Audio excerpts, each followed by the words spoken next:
I've killed Bumblebee. Unicron's coming to Earth. It's gonna blow up. Yeah, we're gonna be good. Ah! Ha! I've been saved by Hasbro!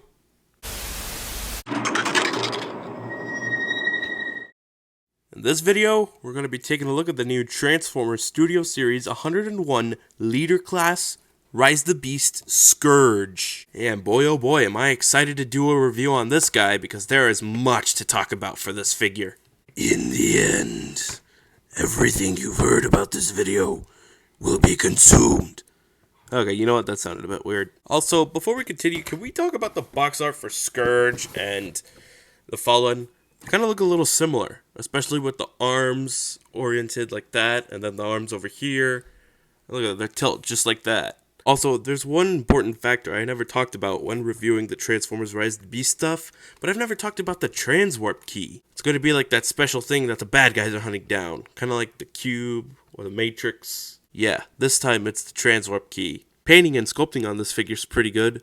However, it should have been more broad, judging by what we saw in the trailer. The details also aren't so accurate, but it still makes a good toy. And that head! Look at that head. That looks sick. He has the thing slapped onto his face. The Terracon logo. What is he, Tarn? One thing I won't be ready for when I go see the movie in the theater is to watch Scourge stab Bumblebee and then emit all that energy to Bumblebee, probably killing him in the process. You know what makes Bumblebee's death even more cold? Is the fact that Scourge is looking at Optimus as he's killing Bumblebee. I hope that scene was well done. Alright, so there's been a very, very prominent topic floating around social media about Scourge. It's the fact that he might be the future Optimus Prime, but like with a little bit of Bayverse adaptation. Like his forehead, and the truck, and the smokestacks over here. Even if Scourge is actually a future evil version of Optimus, I wouldn't have mind. But you know, that would be interesting though, if that were to actually happen in the movie. I don't know, we'll see. Anyways, let's just talk about his accessories. So first off, I wanted to start off with this really cool sword. I mean, the sword's got a lot of like, that.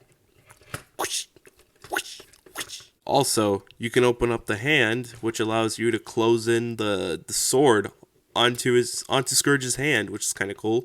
And then you close in the fingers. And yeah, you're left with this really cool looking sword. I can't imagine how menacing Scourge is going to be with his weapons. And there's his little electricity emitting hand. And the fact that it opens up is just great. I just wish it came with some electrical effects. That would have been great. Still looks cool when you're animating him picking things up in stop motion. Also, if you're tired of the arm, you could swap it with his fusion cannon, kind of. And it just goes in there, and this looks really cool. However, it makes his arm look a little bit tinier than what we saw in the trailers when he had the gun configuration on. So that's why I've done it in a way where his fingers hold the gun. And it looks a little weird, but whatever. It makes the gun look longer. Still gonna fall off. Oh yeah, and here's something cool you can do. You can pop off the chest piece to reveal this, it's supposed to be a furnace, I think. Also, what's up with leader classes having rubbery pieces? That's so weird. I mean, it's happened with a whole bunch of other leader class Studio Series figures. Like Shockwave, or Grimlock, or Jetfire. Anyways, this guy does have weapon storage for his gun. Also, if you want, you could put it right here as well. It's a little goofy, but for some weird reason, it stays in there. I'm not sure if that was intentional or something. I'm not sure. I think that's for his arm. Yeah, it's for his arm. Anyways, let's just get down to size comparison. His victim Bumblebee, his sidekick Battletrap, mainline Optimus, mainline Primal. Yeah, this does not go together in scale. That's why there's going to be a leader class. Cheater, Airazor, mainline Nightbird, mainline Wheeljack, Freezer, RC, and of course I wasn't going to forget about 86 Scourge. Because I mean, why not? Both of them got the beard, I think. And yeah, that was pretty much it for the size comparison. Now let's get down to articulation. So this guy actually has 2 ball joints, which result in a double up and down, which can make him look all the way down. Oh yeah, and the upsies. And if that means the neck can swivel, then so can the head. However, the head's got a stiff swivel. Shoulder's basically on a double hinge. And the shoulder pad can move up and down a lot. And the shoulder can also move up and down as well. Maybe even a full 360. Had not launched one of the smokestacks off. Oh, and a bicep swivel too. And a bend at the elbow. All 4 fingers can open up. But no, we're not done with the arms because the other arm has different points of articulation. Because there's a hinge joint over here, a hinge joint over here, and a hinge joint over here. Oh yeah, since the fingers were designed to open up when the sword would come in and close when the sword wouldn't be or would be there, that also allows finger articulation and surprisingly a waist swivel. Legs can spread, leg can move up that far, can move back really far. Stiff thigh rotation, bend at the knee, which apparently it's in a ratchet joint, which is weird. Foot can move up and down, and last but not least, foot can have a pivot joint, which is kind of cool. So yeah, articulation's decent. It allows good posability, but now let's get down to transformation. So first and foremost, what you might want to do is close in the fingers if you have them extended. Untab the sword and make sure it's extended all the way outwards, and then you're going to close in the back part of the blade and it'll tab in.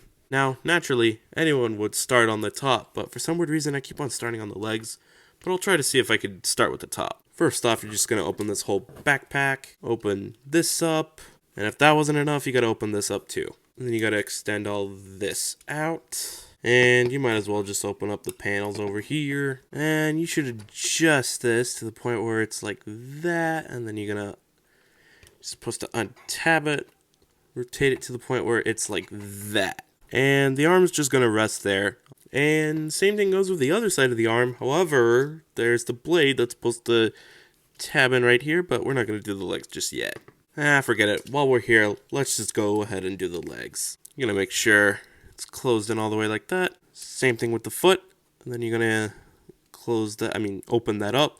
And then you're going to close it in onto that tab. And then you're going to rotate. And you tab in that tab to the slot. Then you come back to the sword over here. And it should tab in over there. There we go. And next you're going to come to the other side over here, in which you probably done the same steps as the first side that we did. You're going to open this tab up, and then it's going to close in with the other leg. And then we come back to this side. We're going to open up the chest. We're going to do that. We're going to open the wheel. Oh, wait. One important thing to do before you open up the wheel is that you close this down. You're going to open these up, and yeah, looks a little bit better. And push this down. And make sure it's all the way there. Oh yeah, and then there will be a tab that connects it to that slot. Same process applies to the other side, however, there is no grill connected to it, so it's a little easier doing the other side. Don't close on the grill yet, we gotta do this part. We're gonna push this down, then we're gonna push all that down. And then you're gonna make sure that goes in there, and then make sure you close everything over here, and then you close this in. And then last but not least, you're pretty much gonna open up the smokestacks and then make sure that slot right there pegs into that, where's the tab? It's right there. That tab over there, make sure that closes in together.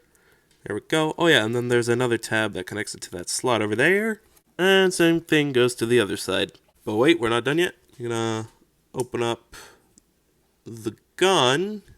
And this is a very accurate thing to the movie, because the truck actually has like this little piece or whatever that's curved like this. And anyways, you're just gonna go ahead and see that slot over there? It's gonna tab into that peg right over there. It's gonna tab in there, and then the same process applies to the other side. So yeah, that's kind of cool. Scourge in his alternate mode, and this looks really cool.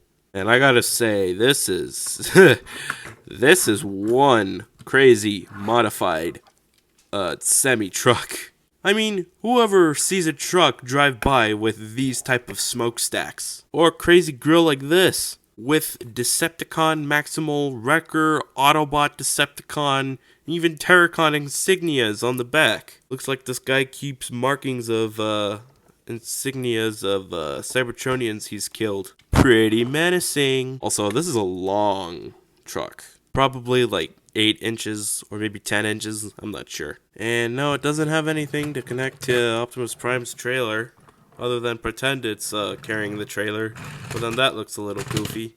Oh yeah, and there's a whole bunch of these hoods right here, which usually there's supposed to only be one, but I guess Scourge decided to go full Mad Max mode. Also, who else can't wait to see Optimus Prime ram into Scourge? Oh my goodness, that's gonna be really cool. Oh man, the camera angles and the transformation and all that rubble. It makes me so excited just thinking about it right now. Also, go check out that stop motion that I made of Optimus Prime versus Scourge. It's already at 10,000 views. That's a lot of people going in watching that video. I guess a smoother stop motion worked. Oh yeah, one interesting thing is how there's like a hollow cavity right here. Looks a little weird. But yeah, I think that's pretty much it.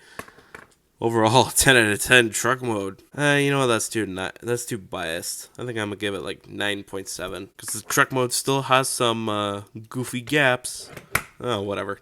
Anyways, I think that's pretty much all I had to say for this guy. Overall, I guess I'd give it a good old 9.9 out of 10. The figure is really good, even though it's not 100% accurate. Anyways, if you like what you saw, smash that like button, share this with your friends, leave a comment over which arm configuration you prefer over Scourge, the hands or the gun. Tap on that bell so that way it rings every time another video pops up, and most importantly, be sure to hit that big red button.